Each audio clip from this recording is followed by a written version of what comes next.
In my first life, I was a simp for my cheating wife. I gave Cassidy Beaumont my name, my money, my family's protection, and 8 years of my life. And while I was begging for scraps of affection, she was doing very private yoga sessions with Hudson Waverly, the adopted brother I treated like my own blood. The Waverly family was not normal rich. Our name opened banks, bought judges, and made entire families bow before breakfast.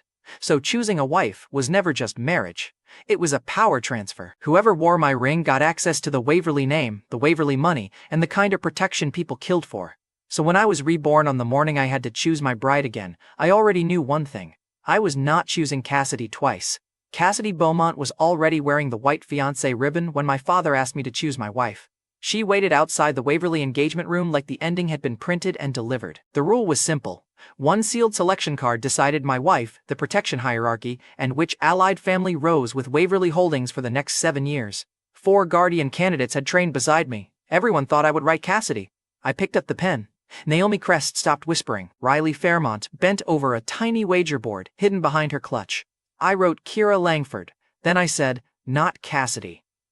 The room went so quiet I could hear Riley's pen cap hit the floor. Charles Waverly, my father, did not reach for the card at first. He looked from the ink to my face like maybe his only son had finally learned a useful magic trick. Mr. Beaumont's smile lost power. Not dimmed. Lost power. Kira Langford stood near the window, arms crossed, black jacket sharp enough to hurt feelings. She had been pretending not to care. Her eyes still moved first. Naomi's wager board slid sideways. I saw the columns before she covered them. Cassidy by sunrise. Kira storms out. Hudson cries. Their little casino died on line 1. Naomi tried to wipe the board with her thumb. Riley slapped her hand down. Riley whispered, ink smears. Do not make it obvious. Kira heard them anyway. Kira said, if you bet on Cassidy, pay me before the wedding. Naomi went pink. Riley looked personally attacked by mathematics. I liked Kira better by the second. She did not ask why she was chosen. She attacked the side market first. Charles cleared his throat, and the room remembered the money attached to my pen. Charles said, the sealed card controls 3 things: wife status, first call protection, and alliance priority. Once I seal it, no family revises it without your written withdrawal. Mr. Beaumont jumped on that word. Mr. Beaumont said, withdrawal is still possible then. I looked at him. I said, it is possible for the son to apologize too. Do not build plans around it. Riley made a sound like she had swallowed a laugh sideways. Mrs. Beaumont's pearls trembled again. Every Beaumont in that room had realized the same ugly thing. Cassidy had not lost a boyfriend. She had risked a pipeline. Kira pushed off the window. Kira said, I have not accepted anything. Good. She still had teeth. I said, then reject me loudly. I respect clear failures. Her eyes narrowed. Kira said, tempting. But she did not leave. That mattered. Cassidy would have made me chase her down a hallway. Kira made me stand still and prove I was serious. Charles finally folded the card, slid it into the silver envelope, and sealed it with the Waverly crest. That was the first concrete sound of my second life going right. Riley bent over the wager board again and scratched one frantic arrow from Cassidy's name to Kira's. Naomi whispered, do we owe her now? Kira said, with interest.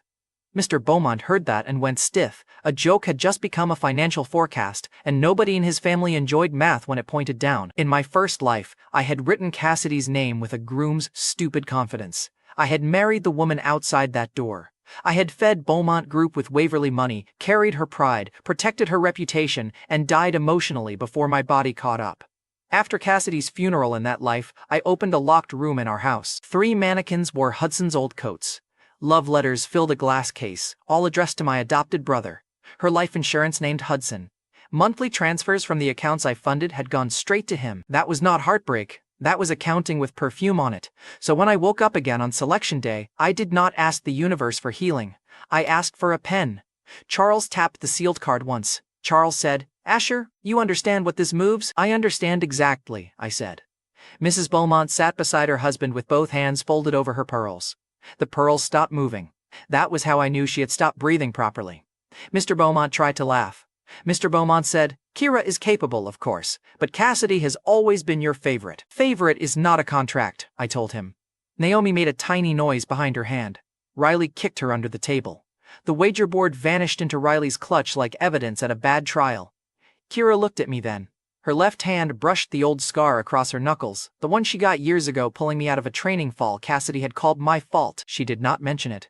Kira rarely advertised loyalty. She just kept receipts in bone, not soft. Never soft, Kira said. Did you hit your head before breakfast? That was Kira. Give her wife status and she would still check for brain damage first. I told Kira, no, I just got tired of bad investments. Her mouth twitched. One corner. Half a smile, half a warning. Cassidy's voice floated from the corridor before anyone could answer. Cassidy said, "Is it finished yet?" She did not knock. Cassidy had never knocked when she thought a room belonged to her. The door opened 2 inches, the white ribbon on her dress caught the light. It was pinned over her heart, embroidered with the Waverly crest, because someone in her family had decided subtlety was for people without credit lines. She looked at me first, not the envelope. Of course she did. Cassidy Beaumont had spent years rejecting my attention in public and collecting its benefits in private. She liked my name close enough to protect her. She just did not want me close enough to touch her heart. A brutal arrangement, really. Efficient, evil, very Beaumont. Cassidy smiled like she was being generous. Cassidy said, "Asher, can we speak alone?" Mr. Beaumont's eyes sharpened. He thought his daughter was managing the obsessive heir before the announcement. Too bad for him, the obsessive heir had died already. Charles did not stop me. He slid the sealed envelope into the inner pocket of his jacket. That was enough. The choice was locked. I followed Cassidy into the side gallery. She walked ahead of me, ribbon flashing with every step. Portraits of old Waverly men stared from the walls, probably offended that I had waited an entire lifetime to grow a spine. Cassidy stopped beneath the glass case where our guardian candidate badges were displayed. Cassidy said, "Do not choose me just because everyone expects it." She did not sound nervous. She sounded rehearsed. I leaned against the case. I said, "That is the first useful thing you have told me today." Her smile tightened. Cassidy said, "I mean it. I care about Hudson. You know that. If you force this, all 3 of us suffer." I said, "You mean you suffer publicly?" Her lashes flickered. Cassidy said, "Do not twist my words." I said, "You wore my crest into a Waverly selection and came to warn me not to choose you. Your words arrived twisted." She looked toward the closed door. Cassidy said, "Kira will hate being used like this." I said, "Kira hates most things. At least she is honest about it." Cassidy's voice sharpened. Cassidy said, "You think picking her will make me jealous?" I smiled. I said, "No, I think picking her will make you irrelevant." That one reached bone. Her hand went to the ribbon again, protective and possessive at once. She did not want me. She wanted the proof that I still wanted her. There it was, the holy name, Hudson Waverly, my adopted brother, the permanent bruise in every room. Soft voice, tired eyes, perfect timing. If weakness could wear cufflinks, it would look like him. In my first life, Cassidy had said Hudson needed protection. Then she gave him my money, my marriage, my trust, and the soft parts of her voice. In this life, she was still warning me not to choose her while wearing my fiancé ribbon. Clown behavior with embroidery? I touched the ribbon lightly. She jerked back as if my finger burned. "Good," I said, "take that off." Cassidy blinked. Cassidy said, "What?" I said, "You heard me. That crest belongs to the woman I choose." Her face changed, but not enough. She thought I was angry because she had rejected me. She still believed the slot was hers to refuse. Cassidy said, "Asher, do not be childish." I laughed once. I said, "I chose Kira." That finally landed. Her mouth opened. No sound came out. Beautiful. First real silence I had ever enjoyed from Cassidy Beaumont. Cassidy said, "You are lying." I said, "The card is sealed."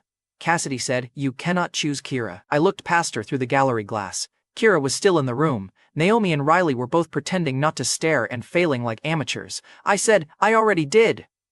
Cassidy's fingers curled around the ribbon. For a second, she looked less like a future bride and more like a thief caught wearing the owner's coat. Then, she found her pride again. Cassidy said, "You will regret embarrassing me." "I regretted marrying you," I said. "This is lighter." She stared as if I had spoken a language she had never needed to learn. I almost felt bad for her. Almost. Then I remembered the locked room, the mannequin coats, and the money she had sent Hudson with my name still on her ring. Sympathy left the building without a coat.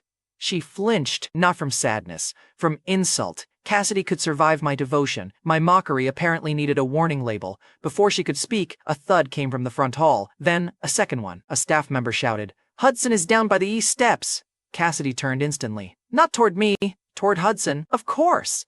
The old script had barely changed costumes. I stepped aside and let her run. She almost collided with Kira at the doorway. Kira caught the edge of the door with one hand and watched Cassidy sprint past us, ribbon still pinned, loyalty already leaking out in public.